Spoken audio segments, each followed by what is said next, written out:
Universel aujourd'hui est accompagné par la Génopole, est hébergé à la pépinière de la Chambre de commerce et d'industrie de l'Essonne. Et l'idée était de profiter de l'excellence du site de la Génopole. Et je trouve aujourd'hui tout aussi excellent de pouvoir rencontrer les gens qui participent à la vie de Génopole. Ça me paraît très intéressant. Donc revenons à Universel Biosolutions.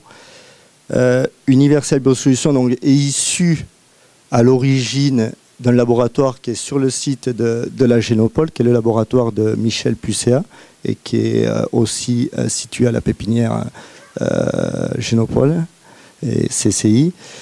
Quel est notre métier? Notre métier se regroupe autour de deux cœurs de métier.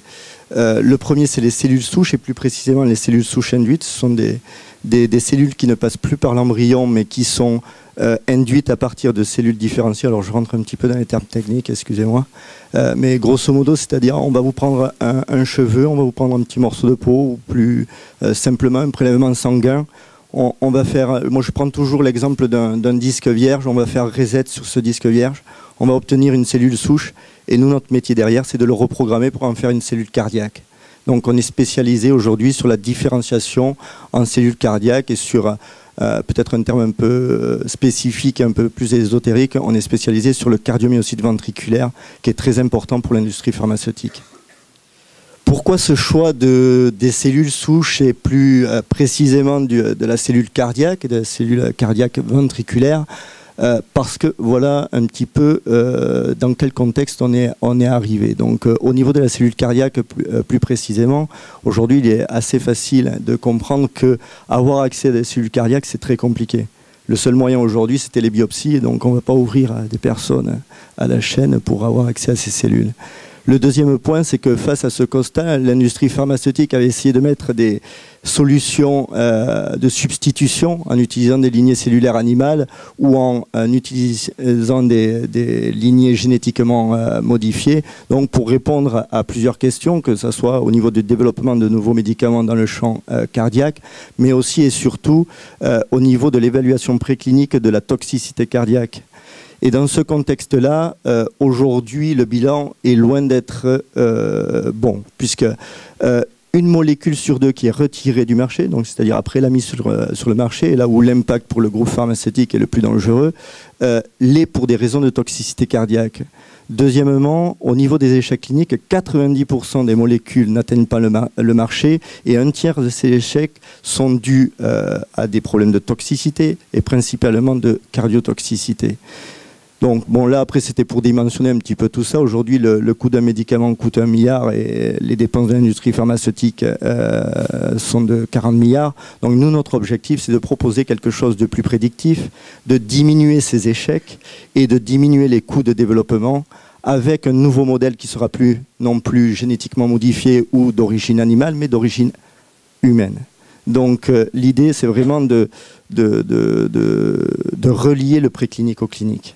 Donc face à ça, mon associé, qui est Michel Pucéa dans cette histoire, et qui est par ailleurs l'inventeur de la technologie, a mis en place tout un processus de reprogrammation dirigée vers le champ cardiaque, et plus précisément vers le cardiomyocyte ventriculaire. Donc on part de cellules souches pluripotentes, donc c'est-à-dire le fameux disque vierge, et on va diriger spécifiquement la différenciation vers le champ cardiaque.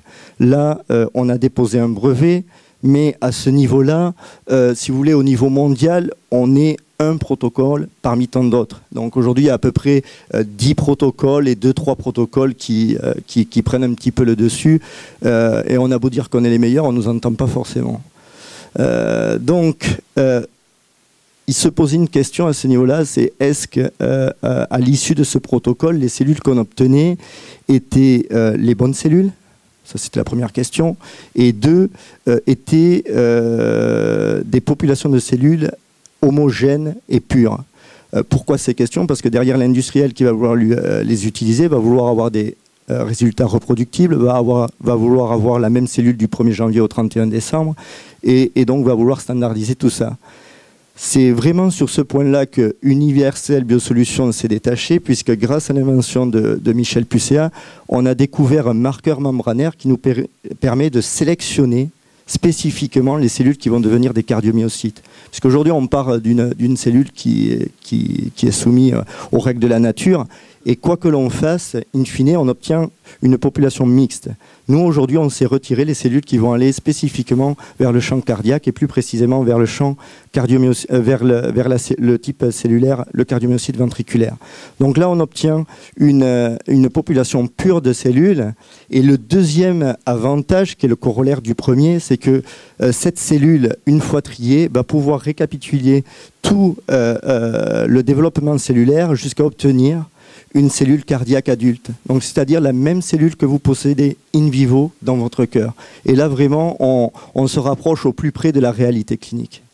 Donc, la vision des fondateurs, ce qui nous fait avancer notre rêve, nos attentes et de succès futur, donc, c'est que demain, on est persuadé que dès que les outils le permettront, 100% des modèles cellulaires utilisés par l'industrie pharma en préclinique, ou même avant, je veux dire dans les phases de recherche et développement. Donc là, on est sur une évolution de rupture au niveau de la recherche pharmaceutique. Donc ces modèles cellulaires seront d'origine humaine et non plus animale.